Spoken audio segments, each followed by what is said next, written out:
Bem, pessoal, meu nome é Leonardo Nunes, eu estou no grupo com o Tiago José, com a Tayane Sibeli e com o Marcos Nascimento. O nosso projeto foi sobre uma mini cidade e a interação através de um semáforo, onde ele vai parar um carro ou deixar com que ele siga. A gente vai começar a apresentação aqui pelo config.py. Eu queria falar um pouco sobre ele, no sentido de que é, nós definimos esse estado geral da simulação, né, através dele, e aí a gente citou dois dicionários principais. O primeiro é o state, ele armazena todos os dados dinâmicos da nossa simulação, ou seja, é tudo aquilo que muda enquanto o programa está rodando. Então, por exemplo, a variável traffic light, ela indica o estado do semáforo, onde 0 é para o vermelho e 1 é para o verde. E isso vai influenciar diretamente na movimentação do carro, como vocês vão ver logo a seguir, quando a gente tiver com a simulação aí atuando. Nós temos também o car position, que é quem guarda a posição atual do carro na estrada. E ele está associado também ao passed light, que serve para controlar se o carro já passou pelo semáforo ou não. Isso evita com que o carro pare de forma indevida depois dele já ter cruzado o semáforo. Por fim, tem também o Cloud Offset, que ele ajuda a controlar o movimento das nuvens. É um pequeno detalhe que traz uma sensação de vida à cena. Então, com as nuvens se movendo suavemente no céu, a gente fica com essa sensação. O segundo dicionário, ele é o Windows Config, que ele define o tamanho da janela da aplicação, garantindo que nossa visualização fique do jeito que a gente espera, com proporções bem definidas. Então, agora, deixa eu passar para o próximo colega do grupo. Como o Léo falou aí sobre posicionamento do carro, a questão do semáforo, como seria o comportamento do carro em relação a ele, a gente tem a função aí do keyboard. Essa função ela recebe três parâmetros: o key, o x e o y.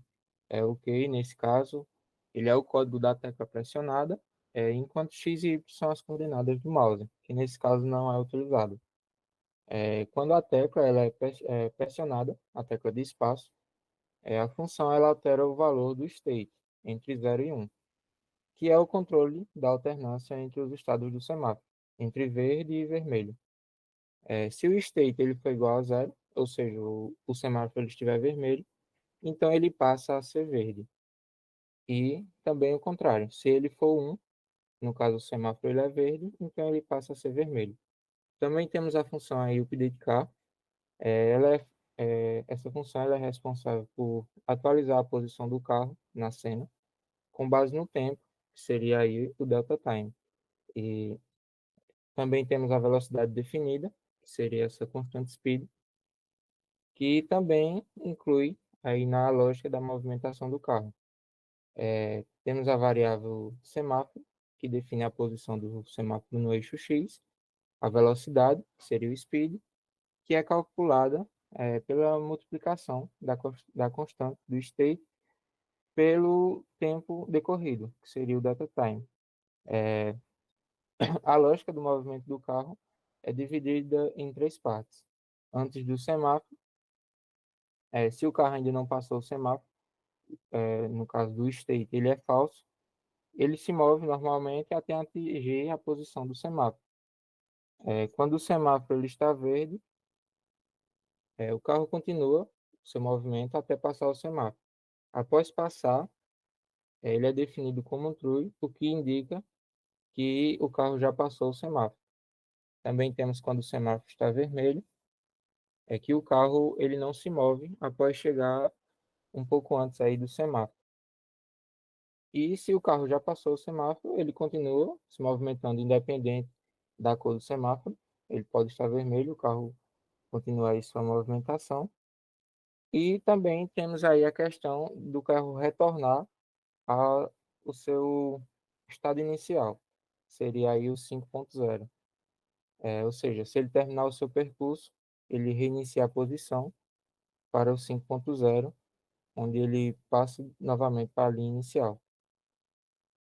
No caso, essa state ela é resetada para falso, indicando que ele precisa passar novamente pelo semáforo. Seria isso.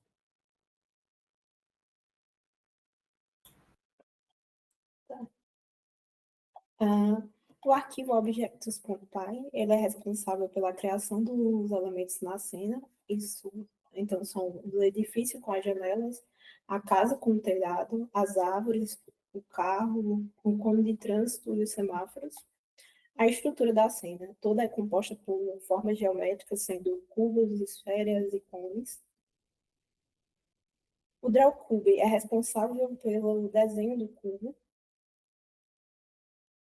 É utilizado em diversos objetos, por exemplo, no carro, na casa, nas janelas. O Drawbid with Windows cria um prédio com 6 janelas centrais e a base do prédio é um cubo grande, que seria esse aqui vermelho da frente. As janelas são cubos pequenos distribuídos, são feitos com laços fortes. O Drawcar cria o corpo do carro na cor amarela e também a parte superior, com o cubo menor azul. O Drawtree cria o tronco da árvore e também a copa. O Drawhouse é a base do cubo, enquanto o telhado é um cone invertido em vermelho escuro, que agora conta com sombreamento. O Drawcone é usado como cone de trânsito na cor laranja e com a base circular. O Draw Traffic Light é responsável pela criação do poste e também pela caixa de semáforo e as luzes, que são vermelha, verde.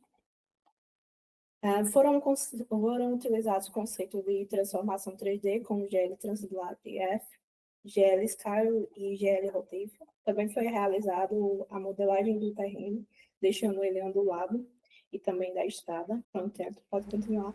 E por fim, temos a renderização da cena completa, onde tudo é desenhado, chamando todos os objetos, como drawcar, drawtree, a pista, a grama, os prédios, casas, cones e semáforos, inclusive o céu e as nuvens. Através da função loadTexture, pegamos o caminho da imagem que está aqui na pasta, e invertemos ela verticalmente. Isso é necessário porque a conversão do OpenGL é diferente do Pygame, e a origem do Pygame é no canto superior esquerdo, enquanto do OpenGL é no canto inferior esquerdo. Depois ajustamos o tamanho da imagem e transformamos ela para string. Depois aplicamos a textura através do ID. Depois de definirmos a textura ID, utilizamos para a filtragem e repetição da mesma. Depois de convertermos a imagem em uma textura 2D e salvá-la ao comando gltext image 2D, utilizamos a mesma chamada de carregamento de textura no initScene, onde está aqui a grama, o asfalto e os tijolos da casa. Bem, agora para finalizar aqui, eu quero falar um pouco sobre o main.py, que esse arquivo é o nosso ponto de partida no nosso projeto. É aqui que usamos a biblioteca Glut para criar essa janela 3D para configurar como ela vai se comportar. Então, primeiramente, a gente define o modo de exibição, RGB, profundidade, further, para garantir que a renderização ela fique fluida, sem essas paralisações. Depois, nós chamamos a função IntScene, que prepara todo o ambiente gráfico, como a câmera, a perspectiva e a transparência. E a DrawScene, que é responsável por desenhar a cidade quadro a quadro. Além disso, temos o Handle Keyboard, que liga a interação com o usuário. É justamente essa função que permite alternar o semáforo com a tecla do espaço. E, por último, usamos o Glut Time Func, com um intervalo de 16 milissegundos, que isso dá mais ou menos 60 quadros por segundo, o que garante que a simulação ela fique suave como um jogo.